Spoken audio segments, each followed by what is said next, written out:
Bem-vindos a mais um episódio da nossa websérie da Inside Owner, onde a gente busca trazer histórias de grandes empresas e empresários que saíram do interior e conquistaram o Brasil. E hoje a gente vai conhecer a história de um cara que transformou uma empresa numa referência nacional no setor de tecnologia, numa época que a tecnologia era muito diferente do que existe hoje, né? A gente vai conhecer a história do Valmir, fundador da Mega Sistemas, que tornou uma das grandes referências em softwares para gestão empresarial no Brasil. Valmir, obrigado, prazer te receber aqui e obrigado por ter aceito o nosso convite. É um prazer. Valmir, a primeira pergunta que eu gosto de fazer é: como tudo começou? Como é que surgiu a ideia de montar uma empresa de tecnologia numa época onde tecnologia era algo muito diferente do que tem hoje? Foi por uma necessidade, algum problema que você tinha e surgiu uma ideia do negócio ou a coisa aconteceu? Eu acho que pode dizer que aconteceu. Eu ainda estava na faculdade na época. Eu acabei conhecendo o Paulo, que foi meu sócio e fundador da empresa também. Ele já desenvolvia algumas coisas para pequenos clientes aqui na cidade. Que ano era isso? 85. Entre 1984 para 85. Tá. Eu também desenvolvia algumas coisas, fazia pequenas coisas aqui e ali. Na época, quase ninguém tinha computador, ninguém sabia do que se tratava. Nós começamos, daí nos conhecemos, resolvemos montar uma empresa. Assim, sem pretensão nenhuma. A ideia era juntar o que os dois conheciam. Muita gente até me pergunta: quanto foi o capital social? Com quanto vocês começaram? Eu não sei. Nem lembro. Ele tinha um computador, eu tinha outro. Esse computador que eu comprei, por exemplo, nem fui eu que comprei. Meu pai comprou e eu paguei para ele em 6 vezes ou algo assim. E esse foi o capital inicial da empresa. Então, começou assim, com uma ideia de fazer alguma coisa junto. Esse meu sócio, a mãe dele tinha um imóvel que nos alugou para começar a operação. E assim começou a empresa. Na época, nós não só vendíamos computadores, como desenvolvíamos o software. Então, cada empresa que a gente iniciava, basicamente você chegava lá, você explicava o que era o computador. 90% das pessoas não tinham ideia de como aquilo poderia funcionar, porque década de 80 era uma realidade muito distante. Então, a gente explicava o que aquilo poderia facilitar, vendia os computadores, vendia daí os serviços de desenvolvimento do software e entregava. Mas foi uma coisa assim, sem nenhuma pretensão inicial. E que tipo de solução nessa época, com a tecnologia que vocês tinham na época, né, de software, de computador, vocês conseguiam oferecer para as empresas? O que vocês desenvolviam nessa época? Olha, nessa época o que se queria automatizar eram processos contábeis, trabalhistas. Principalmente nessa década de 80, os processos trabalhistas, eles eram, como ainda são, complexos no Brasil. Nós vivíamos um período inflacionário. Para se calcular a folha, todo mês o salário era diferente, todo mês os encargos eram diferentes, tabela de imposto de renda e de INSS mudando todo mês. Então era muito mais complexo até talvez do que hoje, porque a pessoa começava ganhando um salário, às vezes estava ganhando 3 vezes mais no final do ano. Para calcular a média, era complicado. Então nós desenvolvíamos aquilo que toda empresa precisava: área contábil, área trabalhista, área patrimonial e financeiro, controle financeiro. Foi assim que começou. Depois nós fomos desenvolvendo mais produtos, mas começou com esses produtos. Tá. E vocês, basicamente, nasceram no interior, né? Como era a mão de obra nessa época, fora das capitais, dos grandes centros, para conseguir gente para trabalhar, gente com expertise, para poder ajudar e fazer a empresa crescer?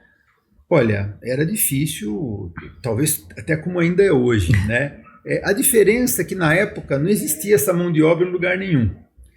Nós até imaginávamos que a operação ela iria, se crescesse, em algum momento a gente ia ter que ir para São Paulo, ia ter que ir para alguma capital, porque a gente imaginava que aqui, estando no interior, não era o local adequado para uma empresa crescer. Contudo, isso mudou completamente. Com o tempo, nós percebemos que a mão de obra era mais barata aqui, você atingir clientes fora da cidade, buscar clientes em São Paulo, Sorocaba, Campinas, não era difícil. Rapidamente nós começamos a montar uma rede de representantes nossos. Com o tempo, essa rede se expandiu para outros estados, Rio de Janeiro, Minas Gerais, Nordeste, e de repente a gente percebeu que estar no interior era até mais estratégico do que estar em São Paulo, porque o tempo de trabalho das pessoas era mais aproveitado, porque não se tinha tanto trânsito, você conhecia todo mundo, quer dizer, aquele estilo meio interiorano, né, de trabalho. Os salários não eram tão grandes quanto os de São Paulo, principalmente para uma empresa que estava começando e que não podia ter recursos para pagar profissionais mais caros. Então isso se tornou até uma vantagem. Estar no interior tem suas vantagens e desvantagens, né? Você tem menos oferta de mão de obra em alguns setores, mas ao mesmo tempo você tem menos concorrência, né? Ou seja, você acaba tendo salários um pouco mais com a nossa realidade, e tem as vantagens de trânsito, facilidade de locomoção, esse tipo de coisa, né? Então, tem as suas vantagens também de estar no interior, né? Tem as suas vantagens, nós percebemos isso. Até a locação de um imóvel, conforme a empresa foi expandindo, a gente percebia que se tivesse que ir para São Paulo, os valores de aluguel, de benefícios, enfim, era tudo muito diferente. Então, eu acho que isso, inclusive, foi uma vantagem competitiva nossa nos primeiros anos da empresa. Legal. E quando você olha para trás, assim, a história da Mega, né? Foram mais de 40 anos, né? Nós começamos a empresa em 85 e nós acabamos vendendo a operação em 2018. Foram 33 anos. 33 anos. O que você entende que foram, né, as principais características que fizeram a Mega se tornar uma das maiores do setor, frente a tantas empresas de software que existem, né, que surgem o tempo todo por aí? O que fez a Mega se destacar e conseguir ter esse sucesso que teve durante esse tempo que você estava lá? Eu diria que foram 2 ou 3 aspectos. A gente sempre analisava esse tipo de coisa, né? A primeira foi técnica. A linguagem que nós escolhemos para desenvolver os produtos, nós começamos a desenvolver em 85 e utilizamos uma linguagem que era chamada Turbo Pascal. Quase que a totalidade das empresas que começavam a desenvolvia em Basic, ou em Clipper, ou quando a empresa tinha um pessoal de mais idade, eles começavam em COBOL, que era uma linguagem mais tradicional dos anos 70. Contudo, Pascal era assim, absurdamente mais eficiente. Não era pouco, não, era absurdamente mais eficiente. E por que muitas empresas escolhiam as outras linguagens e não essa? Eu diria que porque era mais fácil. Tá. COBOL, Basic, você encontrava programadores, ou os programadores aprendiam isso rapidamente. E como eu estava na faculdade, eu fiz matemática na Unicamp, e a linguagem que se utilizava era Pascal. E é uma linguagem mais erudita, pouco usada. Tinha muita gente que até brincava. Falava, mas por que Pascal? Pascal é a linguagem que a NASA usa para mandar foguete para a Lua. Você não está querendo matar uma formiga com canhão? Tá. E realmente tinha esse aspecto. Quer dizer, o Pascal é uma linguagem super poderosa, era uma linguagem que dava mais trabalho para desenvolver, você precisava de pessoas com um nível mais elevado, porém, quando você fazia o produto, ele ficava tão mais eficiente e tão mais rápido, que a gente chegava a contar assim, olha, tinha coisas que ele chegava a ser 100 vezes mais rápido, porque ele usava um conceito que a gente chamava, o Pascal é uma linguagem compilada. Essas outras linguagens, na maioria, são interpretadas. Então é um conceito técnico, mas isso fazia uma diferença grande. Então, quando nós desenvolvemos nessa linguagem, fez com que os produtos nossos fossem muito mais poderosos do que a grande maioria da concorrência. E nós acabamos, daí acho que é um segundo diferencial, como a gente chegava em todo lugar, as pessoas pediam coisas diferentes. Por exemplo, você vendia uma folha de pagamento para alguém que era da área metalúrgica, uma indústria, ele tinha uma série de regras na folha. como se calculava hora extra, como é que se calculava insalubridade e tal. Você vendia para um escritório comercial, outro sindicato, outras regras. A gente, num momento lá de muita mudança política, muita mudança fiscal, trabalhista, cada empresa interpretava a CLT de uma maneira diferente. Então nós desenvolvemos um negócio que seria como se fosse um Excel para a época. Nós desenvolvemos uma forma onde o próprio usuário dizia como ele queria o cálculo. E ninguém tinha isso. Tá. Normalmente os concorrentes nossos, quando alguém precisava mudar uma regra, ligava para a empresa, vinha um técnico, avaliava o que tinha, ia embora, fazia, voltava. Depois de 30 dias cobrava uma nota por isso e levava 30 dias. Às vezes a gente resolvia por telefone, vai lá e muda tal coisa, tal. Em 15 minutos o cara estava em São Paulo, estivesse no Rio de Janeiro, ele rapidamente tinha essa mudança de regras como se fosse uma planilha Excel, vai lá e muda a regra. Nós tínhamos também um gerador de relatórios. Quer dizer, o cara dizia como ele queria uma listagem, um relatório, que ordem eu quero, quais os campos que eu quero, se eu quero algum filtro, só funcionário com tal condição ou com outra. Então, o próprio usuário fazia com que alterasse um relatório, enquanto os nossos concorrentes, geralmente, eles tinham que encomendar um relatório, mesma coisa, levava 30 dias. Era muito mais engessada do que vocês. Então, o Pascal nos forneceu ferramentas para fazer um produto, eu não digo pouco não, extremamente mais potente. Eu até comentava... Vocês tomaram a decisão dessa linguagem já pensando nisso ou foi uma coisa que foi sorte, foi meio que sorte? Assim, foi um pouco de sorte, porque como eu estava na Unicamp, a linguagem que se utilizava era essa, então eu já conhecia, quer dizer, eu tinha uma arma a laser, né, enquanto todo mundo estava ali com espingardinha de chumbo. Sim. Então, eu falei, poxa, essa linguagem... Daí nós começamos a fazer alguns testes. Quando nós chegamos à conclusão de que ela realmente era muito mais poderosa e de que a gente conseguia fazer coisas que as outras praticamente era impossível se fazer com as outras, a gente levou, às vezes, 5, 6 anos para perceber que nosso produto era muito melhor. Isso foi um problema de estar no interior. Como a gente não estava nos grandes centros...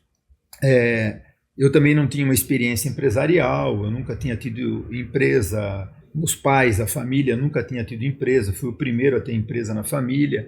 Então isso, quando a gente percebeu que a gente tinha um produto fora de série, a gente começou a trabalhar muito mais fortemente e talvez tenha perdido um pouco de tempo em perceber isso. Na época não tinha internet, você não conseguia se comparar com seus concorrentes. Tinha que estar no meio, né? Para você conversar, entender e ver as suas vantagens e desvantagens, né?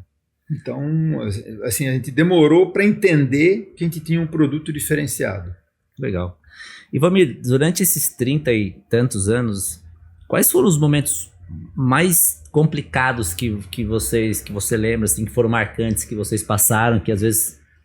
Provavelmente vocês chegaram a se questionar, poxa, será que a gente está no caminho certo? Será que, nossa, ferrou, né? Acho que complicou o negócio. Quais foram os momentos assim mais difíceis que vocês passaram e o que vocês fizeram? Como que vocês enfrentaram isso? Olha, hoje, olhando, né, no passado, assim, às vezes eu tenho a impressão que nós nunca tivemos momentos realmente difíceis, né? Assim, do tipo de falar, chegou algum momento onde a empresa... quase parou, ou vocês tiveram que... Não teve, eu acho que não teve. O que a gente percebeu, assim, o tempo todo tinha muita dificuldade. Problema tem o tempo todo, tem né? O tempo todo. Então, por exemplo, de 85 até o plano cruzado lá, plano 90 e pouco, quer dizer, plano real, nós em 10, 12 anos foram várias moedas, inflação, hiperinflação, né? Muito grande e tal. Então, esse tipo de coisa nos trouxe muita dificuldade de desenvolver um produto adequado. Porém, isso pode ter sido uma vantagem, porque o Brasil é um dos únicos países onde os produtos internacionais não entravam aqui, dada a dificuldade fiscal e inflação. O Brasil era relativamente fechado, né? Então, vamos dizer assim, a gente tinha um país para trabalhar, e os grandes players internacionais acabavam não trabalhando muito dentro do Brasil. Então isso fez com que a gente tivesse uma certa proteção, né, desse mercado, mas eu diria o seguinte: nós nunca tivemos assim dificuldades de chegar a falar, olha, a empresa está quase parando, teve grande dificuldade. Porém, principalmente os 20 primeiros anos, foram anos assim de 12 horas de trabalho diário, aquele conceito de startup. É um né? trabalho que ninguém vê, né? Trabalho que ninguém vê. E que momento que vocês olharam assim pro outro e falaram, nossa, deu certo, conseguimos, vencemos não, né? Mas que vocês olharam e caiu a ficha de que, poxa, acho que funcionou. Olha, eu acho que o dia que caiu a ficha mesmo, nós tivemos uma pequena sede quando nós começamos, uma casa onde a gente alugava. Logo depois a gente construiu uma sede própria, um negócio muito pequeno. Depois nós fomos para um edifício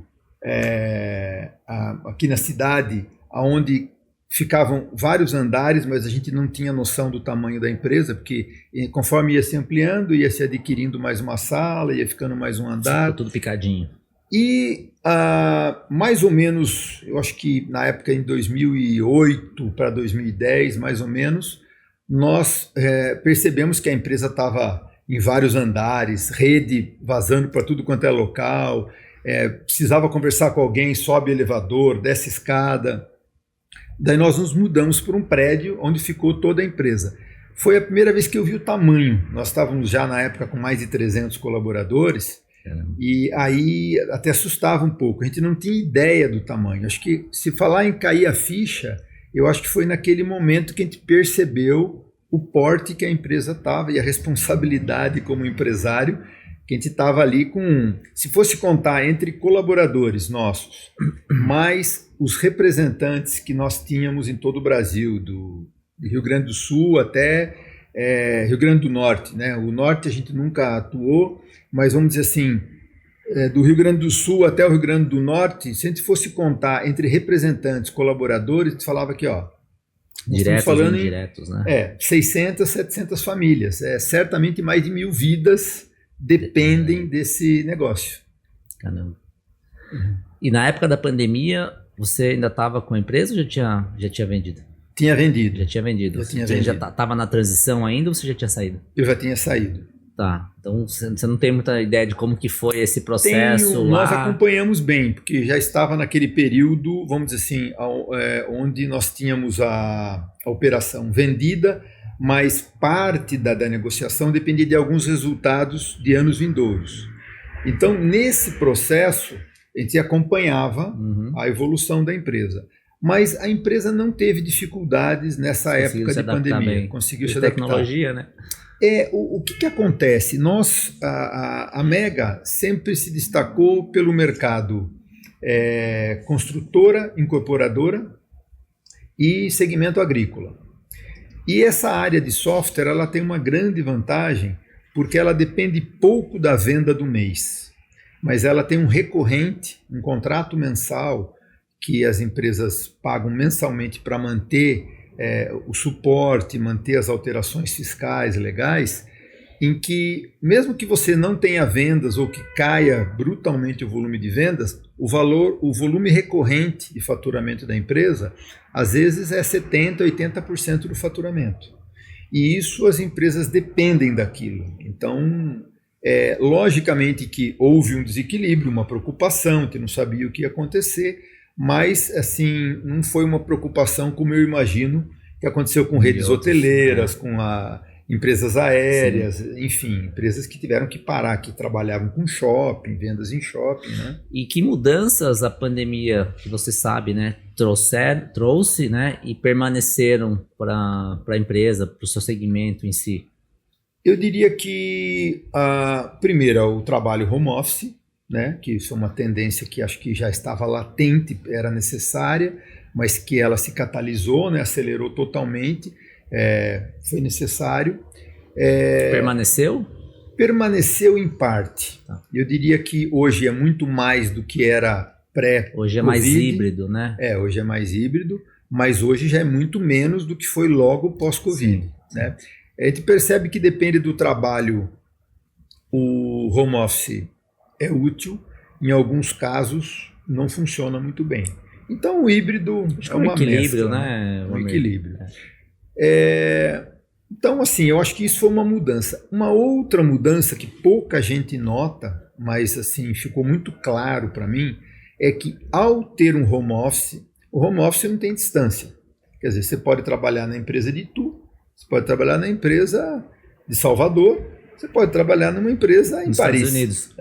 Então, o que aconteceu? Aquelas pessoas aquela vantagem competitiva que nós tínhamos de ter profissionais que às vezes tinham potencial para trabalhar em capitais, mas que às vezes não queria porque valorizava muito essa vida mais de interior, ou que às vezes tinham medo de ir para o exterior, porque, sei lá, o problema de falar outro idioma ou morar num outro país, isso começou a dar uma mexida muito forte nos últimos anos. Então, hoje é muito comum brasileiros trabalhando em empresas no exterior, estrangeiros trabalhando para empresas brasileiras. Sim. Então, essa distância geográfica ela acabou não existindo mais. Então, essa diferença, essa vantagem competitiva de estar no interior, ela um pouco foi perdida nos últimos anos. Encareceu a mão de obra, no fim, né? Encareceu a mão de obra.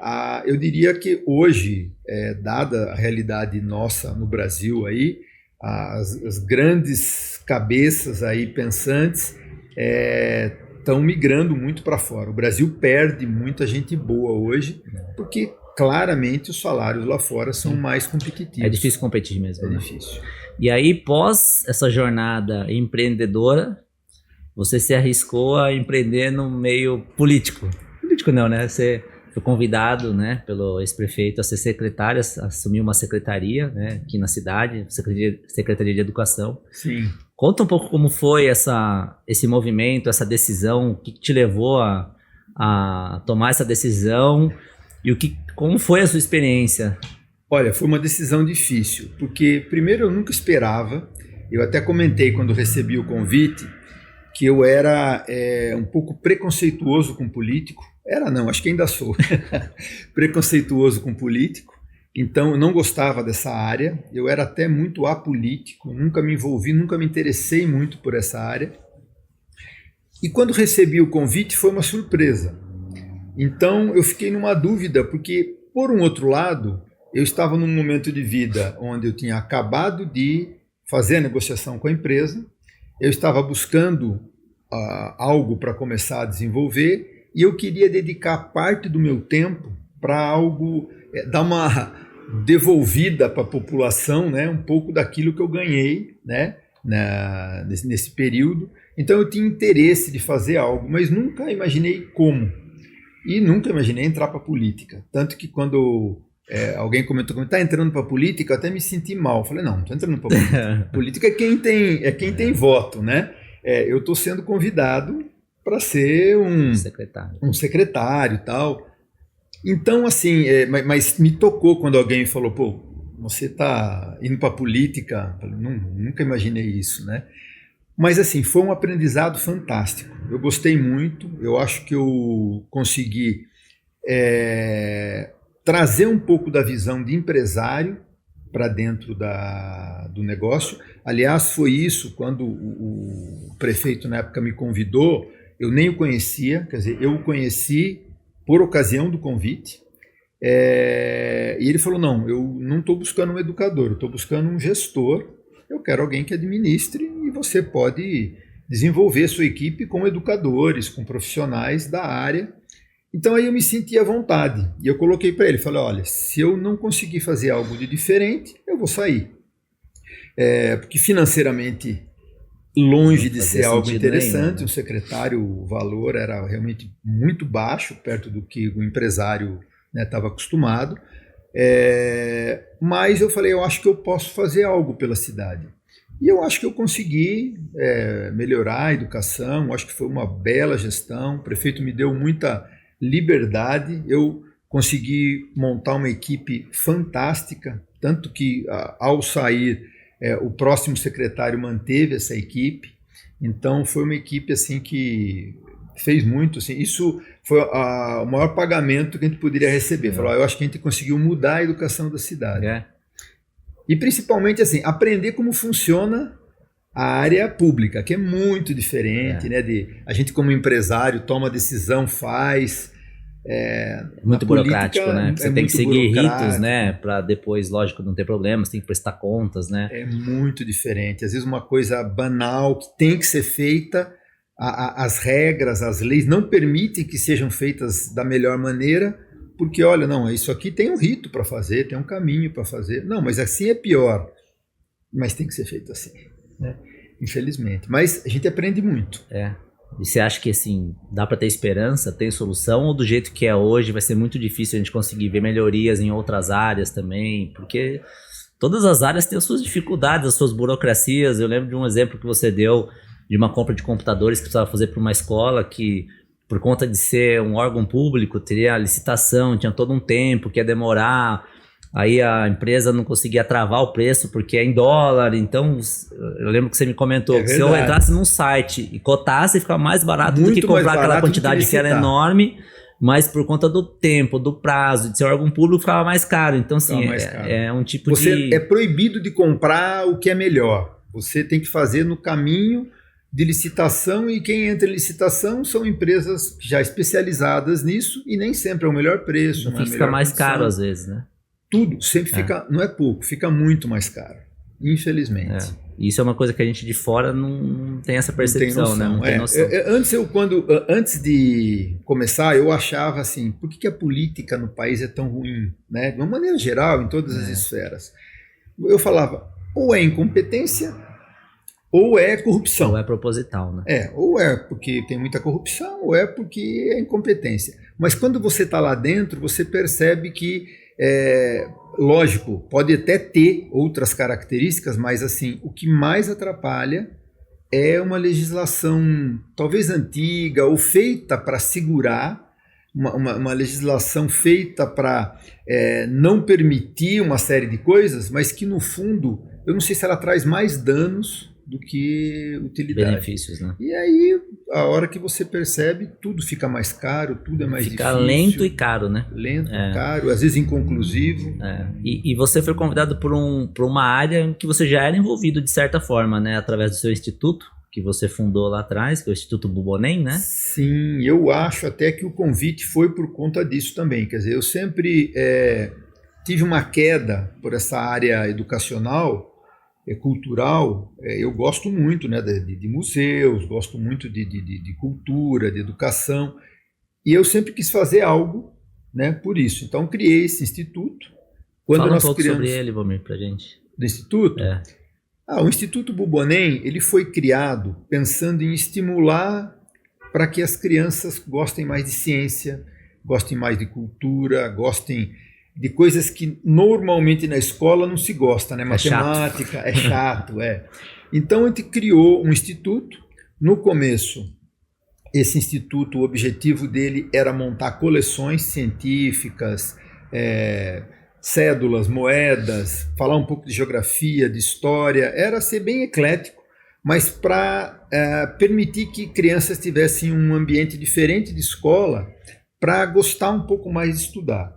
Eu via isso porque quando eu viajava para fora, eu gostava muito de visitar museus, achava aquilo maravilhoso. Quando voltava e conversava com as pessoas aqui, não, você gosta de museu?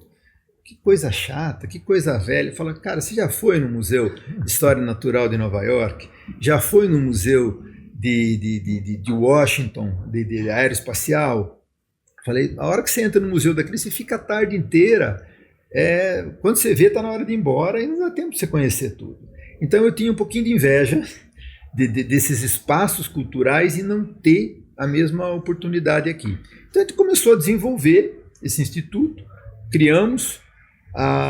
Logo depois, na hora de a gente começar a sair um pouco e desenvolver algumas exposições, eu conheci um casal que tinha a mesma ideia. Eram dois biólogos que tinham uma coleção muito maior que a minha e tinha um desejo de criar um museu também. E aí a gente percebeu que talvez fosse a hora de externar, de fazer aquilo mais amplo E daí nós abrimos esse museu de ciências, com várias exposições lá, para estimular um pouco essa moçada, essa criançada aí. Que legal, parabéns pela iniciativa. Obrigado. E agora voltando um pouco lá para a Mega, né? Chegou o momento que vocês tomaram a decisão de vender a empresa, né? Como que foi isso? Você e os seus sócios tomaram a decisão de vender, não queremos mais, estamos cansados, ou está na hora de passar para frente, ou foi uma coisa que aconteceu? Quanto tempo durou esse processo? Porque a venda de uma empresa não é uma coisa que acontece do dia para a noite, né? A gente aqui na nossa área de M&A, a gente tem muita procura e demanda por empresa, né? Que quer ser vendida e tudo mais. E a gente fala que o processo de venda é um processo de longo prazo. Você começa a estruturar a sua empresa para ela ser vendável daqui 1 ano, 2 anos, 3 anos, né? E aí chega lá na frente, ainda tem, além de ter condição de mercado, preço, estrutura, a empresa está bem, tem a parte emocional, né? Que é passar um filho para frente, Passar um filho né? para frente. Como que foi tudo isso para vocês? Olha, realmente não é fácil, né? Eu acho que no começo, porque, como você disse, o processo de venda é um processo de maturação, né? Normalmente você não quer, a não ser que você tenha alguma necessidade, não era o nosso caso. Então a gente não tinha o interesse de vender, mas às vezes o assunto saía. A grande preocupação nossa, tanto minha quanto do Paulo, meu sócio, era que nós tínhamos todos os ovos na mesma cesta. Então, desde o começo da operação, todo o recurso, esse foi um dos motivos que acho que a empresa cresceu muito, foi que todo o recurso era reinvestido na operação. Então, nós nunca, nós falamos, mais interessante você ter uma empresa rica e os sócios são pobres do que vice-versa, né? Porque às vezes você fala, pô, você via cara que tem uma empresa pequena, o cara tem uma casa na praia, tem 2 ou 3 carros, compra um negócio aqui, compra uma casa lá fora, compra outro imóvel, e de repente a empresa está em cima da corda bamba. É raro, né? mas acontece com frequência. É raro, mas acontece sempre, né? E nós não, nós assim, todo o recurso ia investindo na empresa, mas teve uma hora que a gente chegou à conclusão, fala, poxa, será que não estamos exagerando? A empresa era grande, já estava com 300, 400 colaboradores, mas nós como pessoas físicas corríamos um risco, porque a gente não tinha patrimônio, o único patrimônio era a empresa. E a gente falou assim, olha, nós estamos há 30 anos com uma tecnologia que ela é diferencial, nós temos bons clientes, mas tecnologia é aquele negócio, daqui a pouco aparece algo super inovador e você que está ali na crista da onda, de repente você pode sumir, e existem vários exemplos de empresas desse tipo, né? Sim. Então a gente tinha receio de falar, ó, nós deixamos de ser uma empresa pequena faz tempo, mas hoje não somos tão grande a ponto de ficar incorporando outras, ficar adquirindo. Tentamos até avaliar ir para o mercado internacional, via que não era possível pelo nosso porte. Então, chegou um ponto que a gente falou, olha, nós estamos correndo um risco. Nós temos um grande negócio, um grande potencial, mas tem um risco grande também. Então, nós começamos a avaliar e começamos a pensar, quanto vale a operação? Aí você começa a brincar, né? Quanto vale a operação? Isso é um processo de anos, né? Sim. Olha, se a gente quiser deixar a noiva bonita aqui para o casamento, será que não vale a pena a gente ter controles desse tipo? Daí começou, torna-se uma sociedade anônima, então virou uma SA de capital fechado, nós começamos a ter auditoria, todo aquele processo, vamos dizer assim, contábil mais sofisticado, para tornar a empresa mais transparente, tal, com forte tendência de crescimento. Aí quando você começa a fazer isso, começam a aparecer, eu acho que é natural, começam a aparecer os convites. Interessados. Então nós tivemos assim, várias oportunidades de empresas internacionais nos procurarem. Na época, eu lembro de 2 ou 3 pelo menos, que a coisa começou a avançar, eram operações, acho que quase todas europeias, não, acho que uma canadense, que estavam vindo para o Brasil, queriam uma operação já pronta, de sistemas parecidos com o nosso. Então esses estudos foram começando a acontecer. Então você vai começando a ver o valor, pegar gosto por aquilo. Não é um problema você vender uma empresa, né? Então, nós também não tínhamos, tanto eu quanto o Paulo, não tínhamos um desejo assim mais selvagem de, olha, eu quero ser o primeiro, eu quero crescer, eu quero dobrar. A gente falava assim, a gente quer ter uma empresa lucrativa, uma empresa que os funcionários sejam felizes e uma empresa principalmente que os clientes desejem ter seu produto. Eu falava, a gente gostava do conceito de falar, olha, nós somos uma empresa que o produto nosso é desejado. Né? Nem todas podiam comprar, às vezes, mas assim, era desejado. Então era um produto que tinha o seu appeal. Né? Então, ao fazer isso com software, você acaba criando um produto diferenciado, um serviço diferenciado, um marketing diferenciado. Então, de repente, as empresas começam a perceber que aquela operação está indo bem. Então aí começaram a aparecer os convites. Nesse meio tempo, eu senti que principalmente o Paulo, meu sócio, ele já estava num momento, acho que mais maduro, de querer falar, Valmir, acho que está na hora da gente realizar um pouco, ter um patrimônio no banco, na física, né? Na empresa, na física. Usufruir um pouco, né? Usufruir um pouco. Você vai chegando numa idade também que seus filhos começam a ter filhos. Então a gente fala, pô, eu não vi meus filhos crescer, eu trabalhava 12 horas por dia. Então, e a sucessão também é complicada, né, Valmir? Porque você e o Paulo, vocês escolheram ser sócios, né? Sim. Você tem filhos, o Paulo tem filhos, e você às vezes colocar todos os filhos para suceder uma empresa não é garantia de sucesso, né? Porque as pessoas não se conhecem tão bem quanto vocês, talvez, ou eles não se identifiquem da mesma forma. Então, a gente vê que tem muita empresa que passa por problema na sucessão por causa disso. Por causa disso. Mas assim, eu acho que nós tivemos a felicidade de, em 33 anos de relacionamento, eu falo assim, nós nunca tivemos um único caso de erguer um tom de voz um para o outro. Quanto mais de não se falar, tal. Coisa rara em sociedade de 30 anos, né? Então, o relacionamento do societário era excelente. Lógico que essa preocupação de sucessão existia, mas eu acho assim, o ponto maior era o risco. Você se vê socialmente bem, financeiramente parecia que estava bem, porque você tem um bom ganho e tal, mas você não tem patrimônio. Quer dizer, se aquilo desse uma reviravolta e 6 meses parasse de faturar, você não tinha patrimônio.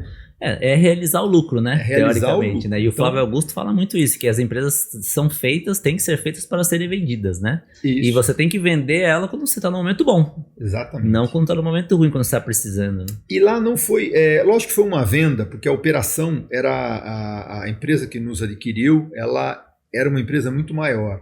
Mas, na realidade, foi um tipo de uma fusão, porque, no fundo, nós trocamos foi troca de ações. Isso. De ações. Então, nós continuamos hoje acionistas dessa operação, lógico que minoritário, mas, vamos dizer assim, isso foi interessante porque a gente acabou saindo da operação, mas ainda mantendo, né, um negócio que a gente gostava, que a gente sempre viu crescer e que depois da fusão das operações, o crescimento foi ainda maior das empresas, né? A operação hoje está faturando 1 bilhão ano, né? Então, uma empresa que deve abrir o capital nos próximos anos. Esperando assim, uma janela, né? Esperando a janela boa. Janela que nunca vem. Que nunca vem. E, lógico, então você acaba, vamos dizer assim,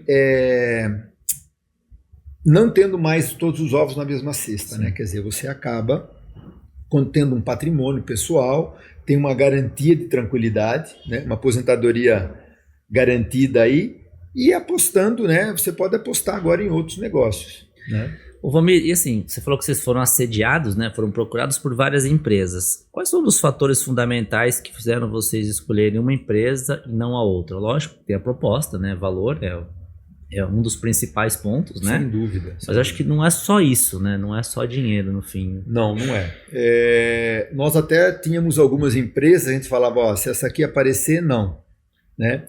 Por quê? A gente entendia que tinha que ser uma empresa com o DNA, a gente usava o termo DNA parecido com o nosso. Não só no fenótipo, como no genótipo também, né? Quer dizer, uma empresa que parecesse e que trabalhasse como a nossa. Então, nós sempre tivemos uma preocupação muito grande com colaboradores, né? Que tivéssemos colaboradores felizes e que gostassem de onde trabalham. Como eu disse, clientes que falassem, poxa, esse produto tem diferenciais tecnológicos. Então, quando as empresas começaram a aparecer, a gente tentou ver algo que fosse parecido conosco. Então, quando apareceu, no caso, a Sênior, né, era uma empresa, por exemplo, que a gente conhecia pouco, qual era a natureza dela, tal. Mas bastou 2 ou 3 reuniões para entender que ele tinha um DNA muito parecido conosco. Então, isso abriu o caminho. Aí, logicamente, que quando você... O segundo passo, e talvez mais importante, é a valoração. E quando chegamos num acordo de valor, aí deu match. Certo. E agora já falando nesse período seu pós-venda, né?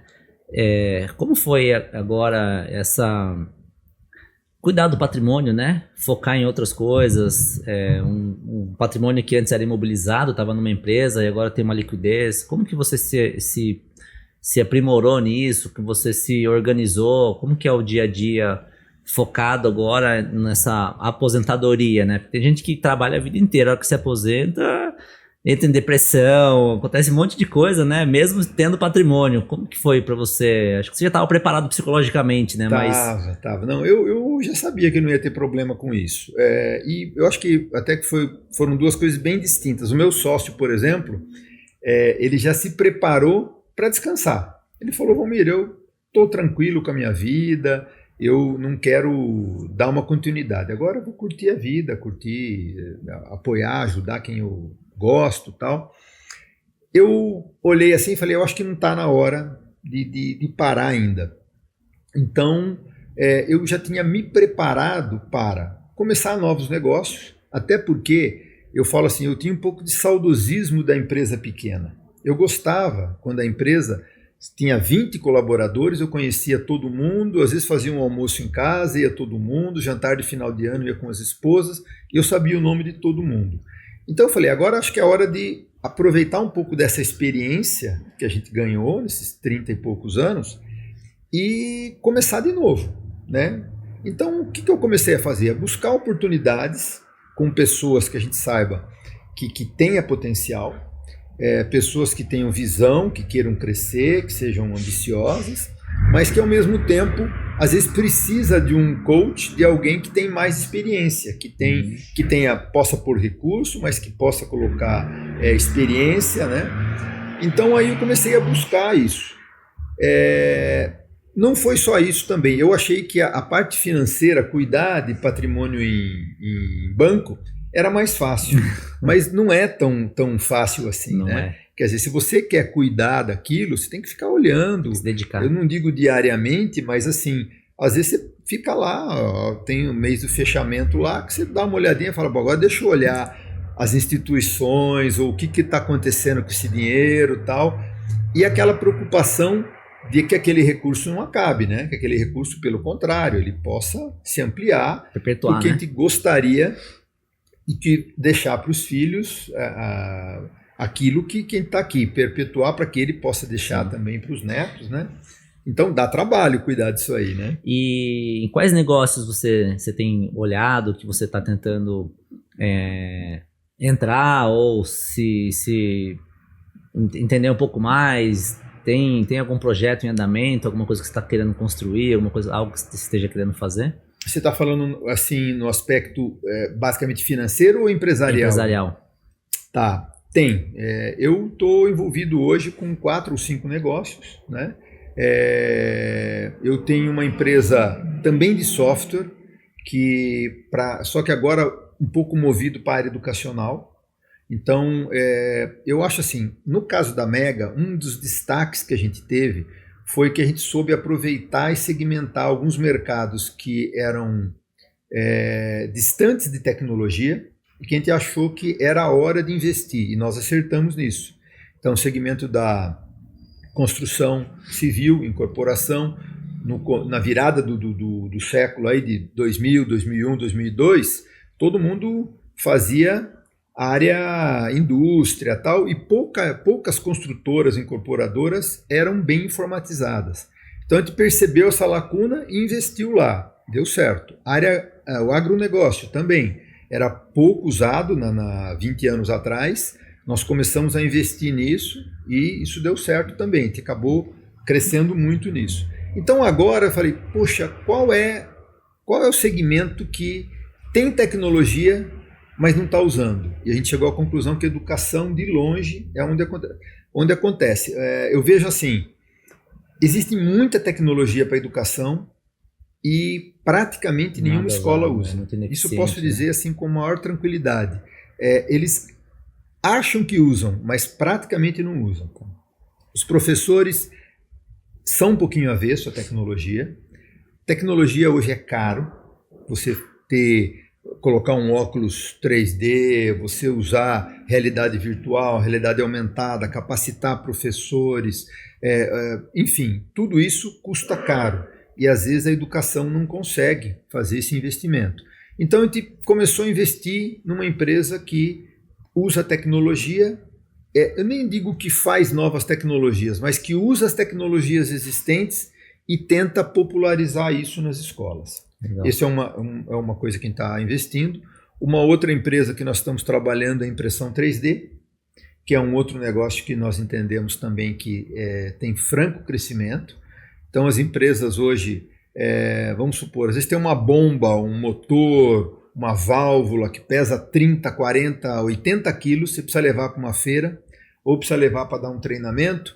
E às vezes essas empresas estão fazendo uma réplica disso em plástico, que pesa 10% do peso, põe no carro desmontado, você pode abrir para mostrar como é que é por dentro. Legal. Então, nós estamos trabalhando com impressão 3D para isso, fazer maquetes, fazer modelos de máquinas, né, em 3D. Isso é uma tecnologia que está avançando muito, né? Ultimamente tem tecnologia 3D até para coisas orgânicas, a coisa está evoluindo muito rápido nesse sentido. Então essa é uma segunda investida nossa. Estou investindo também em totens. Então totem é uma coisa que acho que todo mundo vê hoje nos McDonald's, vê em indústria alimentícia, mas isso, se você for para os Estados Unidos e para a Europa, você vai ver que está se popularizando em quase todo lugar. Você vê em lojas, a pessoa tem um autoatendimento, farmácia, igrejas, quer dizer, área religiosa está começando a usar muito. Supermercado agora, né? Tem bastante. Supermercado, também, enfim, é um negócio. Educação, sim, na área educacional também. Então esses totens, para você automatizar um pouco os processos, é uma terceira investida que a gente está trabalhando aí. E está buscando oportunidades. Está aberto. Está aberto para investir nessas operações aí. Que legal. Eu vou agora, aqui já indo para os finalmente. Olhando para trás, teria algo que você teria feito diferente? Não, acho que não. Não me arrependo de nada. Eu brinco com meu filho. O único arrependimento que eu tenho é de não ser fluente em inglês. Acho que hoje eu falo assim, isso aí eu devia ter investido mais lá atrás. Eu acho que a gente teria novas oportunidades e tal. E como eu não investi muito, nossa época quase não era tão importante. Então, mas empresarialmente na área de negócios, assim, eu acho que não tenho nada que eu me arrependa. Acho que se eu fosse começar de novo, faria o mesmo caminho, eu trabalharia da mesma forma. Com as mesmas pessoas. Com as mesmas pessoas. Nós, assim, tivemos muitas pessoas assim, fantásticas que nos ajudaram a chegar onde nós chegamos. Muito legal e muito bonito de ouvir isso, assim, que você acertou, inclusive, nas pessoas, né? Porque o que tem de briga de sócios no meio do caminho é absurdo, né? Sim, não só de sócios, mas assim, você criar o teu pessoal em volta, pessoas de confiança e que pensem como você, como eu disse, na própria área aqui de educação nossa aqui, né? Então essa vantagem que eu tive de poder escolher o time todo fez a maior diferença, porque eu não era da área de educação. Acho que a maior habilidade é se cercar de pessoas boas, né? Você conseguiu você conseguiu acertar nisso em todos os negócios que você fez. Sim, graças a Deus. Que legal. Valmir, qual foi o melhor conselho que você já recebeu? Melhor conselho? Olha, lá atrás, hoje eu não sei se, mas lá atrás era, não empreste dinheiro de banco. Tem muita gente que fala isso. Então, assim... Eu acho que depende da situação. Eu acho que hoje é diferente. Hoje talvez eu pense um pouco diferente, mas... Que tem algumas vantagens, inclusive tributárias, em você, às vezes, tomar o dinheiro do banco e não usar o recurso próprio. Então, hoje... Mas eu acho assim, quando eu era mais inocente, esse negócio valeu muito. Sim. Então, acho que quando você não sabe mexer com dinheiro, quando você não Faz sabe... sentido. A impressão que eu tenho é que às vezes vale a pena até emprestar do banco quando você tem, né? Mas quando você está numa situação difícil, a pior coisa é você precisar Geralmente eles só querem emprestar para quem tem, né? E só emprestam para quem tem. Então, assim, se você falar assim, como meu sócio também tinha um perfil parecido, nós vivemos 20 primeiros anos da empresa sem tomar empréstimo, sem trocar duplicata, sem fazer... Vocês conseguiram ter essa condição de não precisar recorrer a esse instrumento. A esse instrumento. Legal. E o que é sucesso para você hoje? Sucesso hoje? Sucesso é você ter tempo para dedicar para sua família, você poder dormir tranquilo, com a tranquilidade de não ter nunca prejudicado ninguém, ter crescido, e saber usar de forma... como é que eu posso dizer aí? De forma inteligente o dinheiro que tem. Tá? Então, eu acho que sucesso é isso, é você poder usar bem o recurso, usar bem, dedicar tempo à família, dedicar tempo a quem você gosta, aos seus amigos, isso acho que é sucesso. Legal, então você com certeza é uma pessoa bem sucedida hoje. Eu acho que sim, eu me encaro como uma pessoa bem sucedida, gosto da minha vida, como é. Legal. Omir, obrigado por ter podido compartilhar com a gente um pouco da sua história. E fiquei muito feliz em poder conhecer um pouco mais de como todas as coisas aconteceram, todo o percurso. Muito obrigado. Sou eu quem agradece aí a oportunidade de poder falar um pouco. Imagina. É um prazer. Pessoal, esse foi mais um episódio do nosso Inside Owner, onde a gente pôde ouvir e conhecer um pouco a história da Mega, uma das empresas mais bem-sucedidas que nós tivemos aqui e temos ainda, né, na nossa cidade, fundada pelo Valmir e pelo Paulo. Fiquei muito feliz em poder ouvir e conhecer um pouco a história deles. Obrigado por terem assistido.